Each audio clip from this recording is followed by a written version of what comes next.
এই শ্রাবণ মাসে এতটাই বৃষ্টি হয়েছে যে চারিদিকে রাস্তার হাল দেখুন না, কি অবস্থা। চারিদিকে যেখানেই যাও জল আর জল।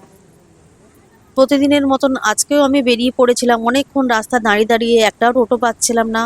যাই হোক, অনেকক্ষণ পর একটা টোটো রাজি হয়েছে যাওয়ার জন্য, তাও আবার ভাড়াটা বেশি।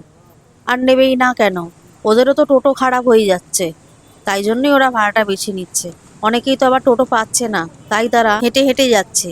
হে ভোলে বাবা, তুমি ইন্দ্র দেবতাকে বলে বৃষ্টিটা এবার একটু কম করে দাও। এমন এক এক জায়গায় কাজে যেতে হয় যেখানেতে পুরো কালো পচা জল, সেখানেতে তো আবার কাজ তো ক্যান্সেল করে চলে আসতে হচ্ছে। আমি শুধু ভাবি সেখানের বাসিন্দাদের কথা, তারা কিভাবে সেখানেতে বসবাস করছেন। ওই নোংরা জলের মধ্যে তো তাদেরকে প্রত্যেক দিন যাতায়াত করতে হয়। দেখতে দেখতে আমিও চলে এসেছি আমার গন্তব্যস্থলেতে। আর অ্যাড্রেস জিজ্ঞেস করতে গিয়ে এই যে এই ছানাটা এ উঠে পড়লো আমার হাতের মধ্যে, কারণ ওর খিদে পেয়েছে। তারপরে এই দাদাটাকে বলে এদেরকে বিস্কুট দিলাম। তারপরে আবার যখন পয়সা দিতেই যাচ্ছি, আবার পাশ থেকে দেখি আর একটাও বাচ্চা চলে এসেছে। কিরে, খাওয়া শেষ?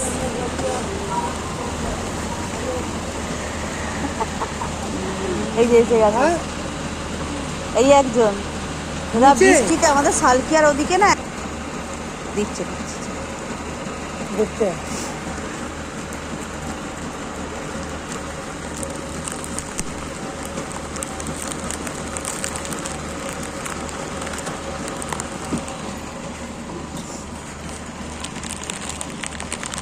এনে এনে এনে এনে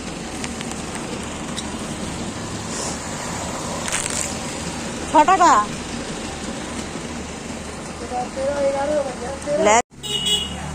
এই দেখো, দেখতে পাচ্ছ দুজনকে যে পেছনে, এই দেখো আসছে, এই দেখো।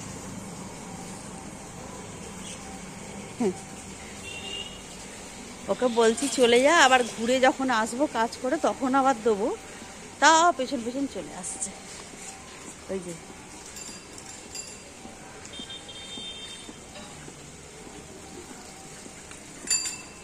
এই চলে যা,